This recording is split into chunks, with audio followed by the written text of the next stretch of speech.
ജീവനുള്ളൊരു വീടിനെ കുറിച്ച് നിങ്ങൾ കേട്ടിട്ടുണ്ടോ? കണ്ണും കാതും ചെവിയും മൂക്കും വയറും ഹൃദയവും ഒക്കെ ഉള്ളൊരു വീടിനെ കുറിച്ച്. ആ വീടിന് നമ്മൾ പറയുന്നതെല്ലാം കേൾക്കാൻ പറ്റും. നമ്മളുടെ ഉള്ളിലെ ഏറ്റവും വലിയ ഭീതികളെ അറിയാൻ പറ്റും. നമ്മൾ മറച്ചു വയ്ക്കാൻ ആഗ്രഹിക്കുന്ന നമ്മളുടെ സീക്രട്സിനെ ഒപ്പിയെടുക്കാൻ പറ്റും.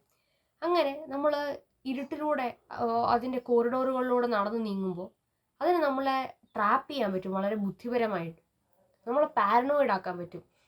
നമ്മളെ കൊണ്ട് തന്നെ നമ്മുടെ പ്രിയപ്പെട്ടവരെ ഉപദ്രവിക്കാനായിട്ട് അത് ശ്രമിക്കും.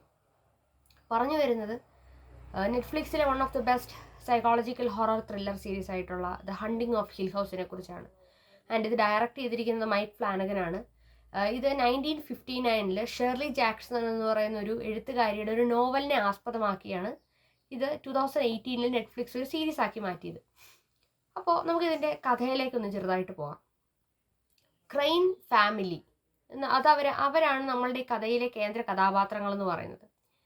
ഈ കുടുംബം അവരുടെ മെയിൻ തൊഴിൽ എന്താണെന്ന് വെച്ചാൽ അവരിങ്ങനെ പൊട്ടിപ്പൊളിഞ്ഞ് വീടുകളൊക്കെ എടുത്ത് റിനോവേറ്റ് ചെയ്ത് വിറ്റ് അതിൽ നിന്ന് കിട്ടുന്ന ലാഭത്തിലാണ് അവരുടെ കുടുംബം മുന്നോട്ട് കൊണ്ടുപോകുന്നത്. 5 മക്കളും പിന്നെ ഒരു അച്ഛനും അമ്മയുമാണ് ഈ ഇതിനകത്തെ ക്യാരക്ടേഴ്സ് എന്ന് പറയുന്നത്, മെയിൻ ക്യാരക്ടേഴ്സ് കാസ്റ്റ് എന്ന് പറയുന്നത്. അപ്പോൾ ഹ്യൂ ക്രെയിൻ, ഒലിവിയ ക്രെയിൻ, പിന്നെ Steve, Shirley, Theodora and Luke and Eleanor. ആ കുട്ടിയെ നെല്ലെന്നാണ് നമ്മൾ സ്റ്റോറിയിൽ മുഴുവനായിട്ട് വിളിക്കുക. ഇവർ ട്വിൻസാണ്, ഈ 2 കുട്ടികൾ, ലാസ്റ്റത്തെ ലൂക്ക് ആൻഡ് എൽ.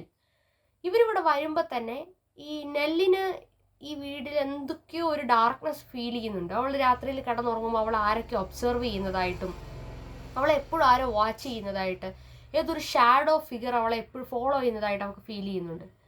ആൻഡ് ലൂക്കിനെ അതിശയിപ്പിക്കുന്നത് അവിടെ ആബിഗെയിൽ എന്ന് വിളിച്ച നടക്കുന്ന അവൻ്റെ ഒരു കളിക്കൂട്ടുകാരിയായിട്ടുള്ള ഒരു കുട്ടിയാണ്. അവളെ വേറെ ആർക്കും കാണാൻ സാധിക്കുന്നില്ല. ആൻഡ് തിയഡോറെ സംബന്ധിച്ച് അവൾക്ക് എപ്പോഴും ആ വീട്ടിലൊരു തണുപ്പാണ്, ഒരു കോൾഡ് ആയിട്ടുള്ള ഒരു അറ്റ്മോസ്ഫിയറാണ് അവൾക്ക് എപ്പോഴും ഫീൽ ചെയ്യുന്നത്. ആൻഡ് ഷേർലിയാണ് ആ വീട്ടിലെ ഒരു ഇമോഷണൽ ആയിട്ടുള്ള ഒരു ഗ്രൗണ്ടിങ് എന്ന് പറയുന്നത്. അവളെ ഡിസ്റ്റർബിങ് ആയിട്ടുള്ള കാര്യങ്ങളാണ് അവൾ കാണുന്നതും കേൾക്കുന്നതും. ആൻഡ് സ്റ്റീവ് മാത്രമാണ് ഇതിൽ ആ വീട്ടിൽ യാതൊരുവിധ പ്രശ്നങ്ങളും ഉള്ളതായിട്ട് അനുഭവിക്കാത്ത ഒരാൾ. ആൻഡ് ഒലിവിയ എന്ന് പറയുന്ന ഇവരുടെ അമ്മയ്ക്കും ഈ വീട്ടിൽ എന്തൊക്കെയോ പ്രശ്നങ്ങൾ ഉള്ളതായി തോന്നും, പക്ഷെ അവർക്ക് മനസ്സിലാവുന്നില്ല എന്താണ് സംഭവിക്കുന്നത് എന്നുള്ളത്. ഹ്യൂ ക്രെയിൻ ഇതൊന്നും മനസ്സിലാക്കാതെ ആ വീട് റിനോവേറ്റ് ചെയ്യാനും അതിനുവേണ്ടിയുള്ള വർക്കുകളുമായിട്ട് അദ്ദേഹം മുന്നോട്ട് പോകുന്നു. ഒടുവിൽ ഇവരുടെ കുടുംബത്തിനെ തന്നെ ശിഥിലമാക്കുകയാണ് ചെയ്യുന്നത് ഈ വീട്. മൊത്തത്തിൽ അവരുടെ ഒരു സമാധാനം ആ വീടില്ലാണ്ടാക്കുന്നു. അവരുടെ അമ്മയെ അവർക്ക് നഷ്ടമാകുന്നു ഈ വീട്ടിൽ വെച്ച്. അങ്ങനെ അവർ ഇവിടെ നിന്ന് മാറി താമസിക്കാൻ പോവുകയാണ്. പക്ഷെ അവർ മാറി താമസിച്ച് വർഷങ്ങൾക്ക് ശേഷം ഈ വീട് ഇവരെ അലട്ടിക്കൊണ്ടിരിക്കുകയാണ്. നെല്ലിന് സമാധാനം കിട്ടുന്നില്ല. അവളെ ഈ വീട് തിരിച്ച് വിളിച്ചുകൊണ്ടിരിക്കുകയാണ്. അങ്ങനെ നെല്ലി തിരിച്ച് വീട്ടിലേക്ക് വരുന്നു. അവിടെ തൊട്ടാണ് ഇവരുടെ സ്റ്റോറിയിൽ പിന്നെ മുഴുവനായിട്ടൊരു പ്രശ്നം സ്റ്റാർട്ട് ചെയ്യുന്നതും.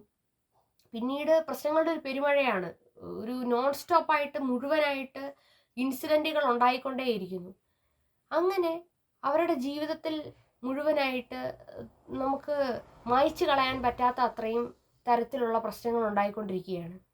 നമുക്ക് നെല്ലിൻ്റെ സ്റ്റോറി എന്താണെന്ന് അറിയണ്ടേ? അറിയാനായി നിങ്ങൾ നെറ്റ്ഫ്ലിക്സിൽ ഈ സീരീസ് എന്താണെങ്കിലും കാണുക. തിരിച്ചു വരുമ്പോൾ നമുക്ക് ഇതിനകത്ത് കുറച്ച് ഇൻട്രസ്റ്റിംഗ് ഫാക്ട്സിനെ കുറിച്ച് സംസാരിക്കാം.